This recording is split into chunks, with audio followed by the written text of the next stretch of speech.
Hello, welcome to my channel. Today's video is going to be another one of my university series. It is going to be all about applying and getting into university and how to pick the right college or university for you. Kind of just some tips and tricks. I can't tell you how to pick your college or university. It's just kind of something that you feel out. But I've got some tips and tricks for you guys. And so yeah, let's just go right into this video. First off, this is a very stressful time of your life. I realize that you're in grade 12, you're trying to get your good grades to get into university while applying to universities and sending in everything that the application requires. So it is a stressful time. So if you're going to university, you will get through it. A little back history with my story. I applied to 4 different universities. I applied to 2 out of province and the 2 in our province. We only have 2 in our province, so I applied to both of them. And then I applied to 1 in Vancouver and 1 in Halifax. I only got into the 2 that are in my province, but keeping that in mind, in high school, I didn't have the greatest marks. I had good marks, good enough to get me into school, but not good enough to get me into the bigger universities because the 2 in my province are quite small compared to a normal university. So to get into Halifax and Vancouver, my marks would have had to be probably 10% higher than what they were. To get into a university where I'm from, or from Canada, from my experience, grades are very important. I know they tell you this all the time in high school, to focus on your grades because they are important and they are a key factor into getting into universities, and they are right. Where I'm from, the university admissions go from highest averages to lowest averages. So say you have say somebody has a 98 average and the spots fill up at a 92 average, but you had a 91 average, you don't get into that college for that year. So it is kind of unfortunate because grades are really nothing. Once you're in the school, you have to maintain a certain average, but other than that, like, grades really mean nothing. So unfortunately that is the case. So make sure that your grades are as high as you can possibly get them and you'll have no problems getting in. So when I was doing some research about this, watching some other YouTuber videos, a lot of people were talking about essays. The schools that I applied to didn't require an essay for the application, so I can't really talk much on that, but I do have some tips, I guess.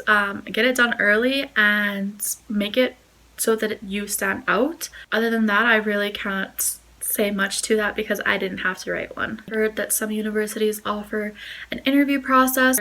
Some universities make it mandatory and some are optional.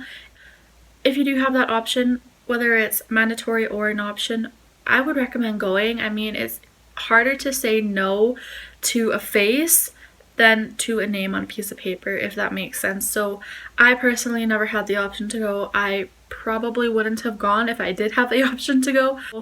Looking back 4 years ago, I probably wouldn't have gone myself, but me today definitely would have, because it is harder to deny a face than it is to deny a name on a piece of paper. So for me, I actually started applying really early. I started applying the summer going into grade 12, so I started applying that August. It was, for me, probably a better experience because I wanted to get my name out there, get my application in so that I wasn't rushing. In Canada, SATs aren't a thing, so I can't really speak much to it. I've never had to take an SAT test, so I don't know about all the prep courses you can take. I don't know if it's in your school or if you have to take it outside of school. I don't know any of that, so I'm sorry, I can't speak to anything SAT related. Another tip is make sure you get all the aspects of your application in on time. By that I mean, like, if you need an essay, if you need your SAT scores, by that make sure that you give yourself plenty of time to get those to the university for admissions. There is always an admission cutoff date. I think the schools that I apply to are usually at the end of March, so you do have quite a bit of time during your grade 12 year to get all of that stuff into them. Personally, the universities that I applied to only required the application and my high school transcripts, and then you can get a conditional acceptance with those two. And then when you're done your grade 12 year, you have to send your grade 12 transcript to get your actual acceptance. So yeah, make sure that you give yourself plenty of time. If you have to take the SAT before a certain date, make sure you give yourself plenty of time to study and make that a priority. Thankfully, we have a family friend that works at the high school that I went to that was able to give us, I can't even remember what it was, but I was missing something for my application for one of the schools, and I can't even remember what it was. It was something so crazy that nobody told me about, I was not aware of it at all. And it was due on a Saturday, and I didn't know it was due on that day. I didn't know it was due at all. So thankfully, we have a family friend that works at the high school, so she got us that very quickly so that we could send it in on time. So do your research, make sure you have every aspect, contact the school if you're not sure what you're supposed to submit and when to submit it, but make sure you give yourself plenty of time. Okay, now moving into choosing the right university for you or the right college for you. I failed at this at first. I am now at my technically third school, technically second school. My first year, I went to a different school on the other side of the province, and then my second year, I went back home to the community college, which is through the school that I now go to, and then third and fourth year, I'm in this city, so technically been to 3 schools, but 2 schools for education purposes. I don't know, it's confusing, but my first year was not the right school for me. I chose wrong. And so I think I know a thing or two about tips that I should have listened to, but so I'm going to share them. But like I had mentioned before, when you are applying, for my area anyway, my experience, you apply and you can get a conditional acceptance before you're actually done your grade 12. And then once you're done your grade 12, you send in those transcripts and then you get your actual acceptance letter. And that's just how the schools here work. Why I'm mentioning that again is because you can get your acceptance like early in the year. Like I think my first acceptance letter came in November of my grade 12 year, so I had plenty of time to finish my research on that school, go visit the school, everything like that. So make sure that you're getting your applications in early so that you can qualify for that conditional acceptance. My next tip is, if you know what you want to major in, that is a very big key point of where you're going to go to school. If the school you want to go to doesn't have your major, you need to pick a different school. I know it's probably hard that you want to go to one school, but they don't have what they're offering, so you're like, I can double in this and take a minor in that, and it's basically the same thing. No, pick a school that has your major so that you know what you're doing, because you can always transfer later. You can always switch your major if you find out that's not what you want to do. You need to figure out what you want to do, have an idea kind of in your head, and then pick a school based on what you think you want to do. Now, location.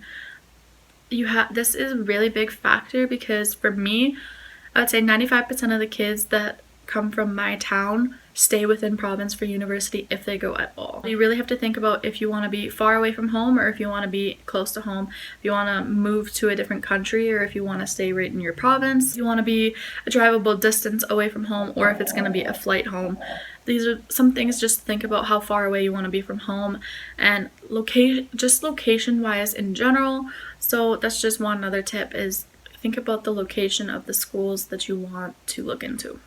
Visit as many schools as you can before you decide what school you want to go to. This is a downfall for me. I feel like if I would have visited the school that I currently attend, then I would have picked that school better over the one that I did go to for first year. So visit as many schools as you can. I only visited the one, and that's the one I ended up going to for first year, and I didn't like it. I ended up leaving and switching schools. Anyway, I think I mentioned that like 10,000 times. Like, okay, I'll shut up. But visit as many locations as you can. I know in the States it's a big thing to go and like visit all the different schools, because in the States they're very big on leaving their state. In Canada, I feel like most people stay within their province. I could be wrong. It's just from where my town, like I said, 95% of the people do stay in province. So that's just something to think about. Definitely go check out your campus, check out the vibe of the whole situations there and everything like that. So just another thing to think about is to go and visit. You can apply and get accepted before you go visit, but definitely visit before you accept an acceptance. Also, take a look at the website. The website can be a very big key feature, and it has a lot of information. But that being said, I don't find it very useful now. I didn't find it very useful then either. Some university websites are trash and they're very hard to navigate, some of them. So just take a look. It does have like a search bar like everything else if you have like questions, you can definitely type it in the search bar and you'll get an answer. Don't depend your whole decision on the school website and if the school looks good to the school on the school website, but definitely just give it a quick look over. And the last tip I have is to take everything into consideration, no matter how vain and how selfish or whatever the case may be. No, just take everything into consideration. For me, I decided to go to the university that I thought I liked better, that I thought that was the best choice for me. And even though deep down I wanted to go to the school where all my other friends were going, my friends either went or were going to the other school in our province, and I decided to go to the less popular school because I thought it was the better option for me. And I feel like that really, I should have considered that more and put more thought into that if I had like this deep seated, like I want to be with my friends. It is important to take every single consideration into thought. Like, do you want to be far away from home? Do you want to be close to home? Do you want to be able to drive home or fly home? Do you want to come home for holidays, every single holiday? Do you want to go home for weekends? Like, do you want to be with your friends? Do you want, like, everything like that? It's just a lot to think about, but you have to make sure that you take everything into consideration. And that is it for today's video, guys. I hope you enjoyed. I know this stuff isn't really the type of thing you want to think about because it is stressful. It's a lot to consider. It's a lot to take in. But I hope it was helpful. I know if I watched a video like this while I was going through this time period, it definitely would have gave me something to think about. Whether it's helpful or not, it would have thought-provoking, I guess. So yeah, that's it for today's video. I hope you guys enjoyed. I post videos every Monday, Wednesday, and Friday, and my university series will be posted every single Wednesday for probably another month or so. So I hope to see you in my next video. Bye.